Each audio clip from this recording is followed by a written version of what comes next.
Hej alle. Det er simpelthen sveddryppende varmt. Det er 30 grader, og jeg tror, i de sydlige dele af landet, der har de lovet op til 34 grader. Så man kan nærmest se, hvordan det time for time vokser, og det er jo simpelthen det mest fantastiske med en eksotisk have på den her årstid. Blandt andet yukerne, der hvordan de overhovedet ikke var sprunget ud for nogle timer siden, men står og springer ud nu her. Alt stortrives jo, det er fugtigt, og der er lige kommet en lille by, så på alle måder så er det her, der skal til. Selv bananerne, de begynder jo for alvor at komme i gang i den her slags vejr.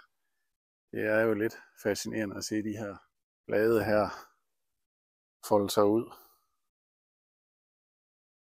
Som vinden også lige så langsomt løfter de her store blade.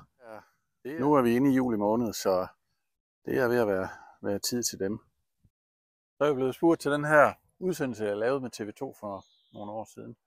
Og om jeg ikke lige kunne lægge et link ind til den, og det vil jeg da meget gerne. Jeg havde jo besøg af Jeppe og Sonny fra TV2. Det var en rigtig sjov oplevelse, og det kan jeg lige fortælle lidt om her sidst i videoen. Min Magnolia grandiflora kommer faktisk også relativt godt i år. Med masser af blomsterknopper, som jo er ret tydelige. Så der er forhåbentlig nogle af dem, der venter med at springe ud. Se deroppe. Toppen også til havedagen. Det er jo altid imponerende at se dem blomstre med deres store tallerkenhvide blomster der.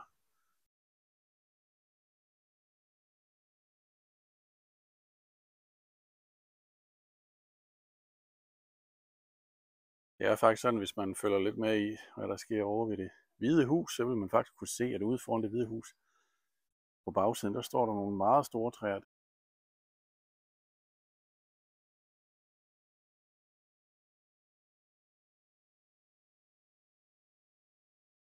Så har jeg faktisk også lige lagt nogle sten ud her ved min Yucca rostrata. Det er igen det der med at stabilisere klimaet lidt. De holder jo lidt på varmen og afgiver den om natten, sådan, så når vi får kolde vintre, så er det en fordel, at de på den måde både er kolde om dagen og varme om natten. Og hvis man lige går lidt videre her, så er jeg faktisk ved at få blomst i nogle af kanagerne. Ja, man kan se, de kommer videre her. Så, og med en masse nye skud hernede fra jordniveau, som måske forhåbentlig kunne komme op og stå i blomst til havedagen. Det er en af de her flotte røde kanager, men som ikke bliver så høj, inden den blomstrer. Jeg prøver bare at se, hvordan husløg de blomstrer simpelthen ud over det hele. Det er jo meget skægt. Eller om det er mere palmer og store ting, som man har som interesse, så giver det jo ligesom en kontrast til det hele. Jeg fik et spørgsmål om, jeg gjorde i bambus, og en lille smule er jeg begyndt på, og vil rigtig gerne gøre meget mere herude mod nordøst. Jeg har faktisk vist den før. Er der en af de her Phyllostachys, som aureusculus, som bliver kæmpe store, men det er kun lige en start herover, hvor der skal fyldes noget på og jord, men der bliver læsset grene og sådan noget, men tanken er selvfølgelig, at den nordøstlige del af hjørnet, eller grunden her også, bliver lidt til de her bambusser. Så har jeg faktisk også en anden bambusart her, som jeg faktisk ikke kender navnet på, så skriv gerne ind i kommentarerne, hvis du tilfældigvis skulle vide, hvad den her bambusart den hedder. Så har jeg jo altid gjort noget i engletrompeter, som de jo hedder på dansk. Tidligere var de kendt som datura, i dag der hedder de Brugmansia. Det er faktisk nogle rigtig sjove planter, fordi dem kan man altså godt plante ud. De fungerer rigtig godt som sådan nogle tropeplanter, man planter ud, og så vokser de ganske kraftigt. De skal have masser af vand og gødning.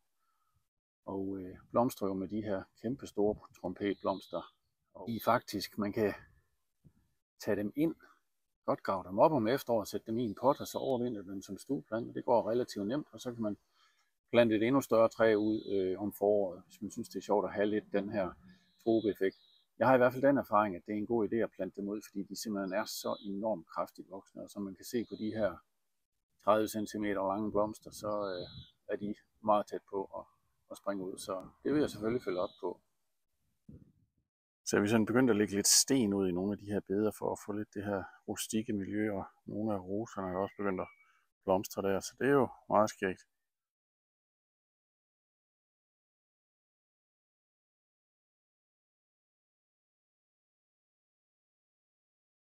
Herude ved vejen, der er risenus også godt på vej. Det er faktisk det sted, den trives bedst, men det er også det sted, der er mest sol. Kejsertræet, det er blevet savet lidt op i hensyn til naboen, så det lige kan holde sig fri af taget.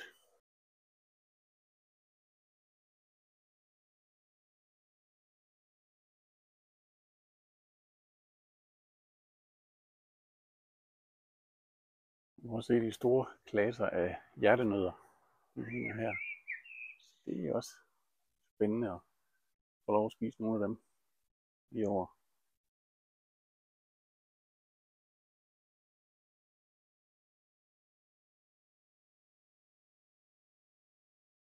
I junglehaven der fortsætter jeg lidt med udplantningerne.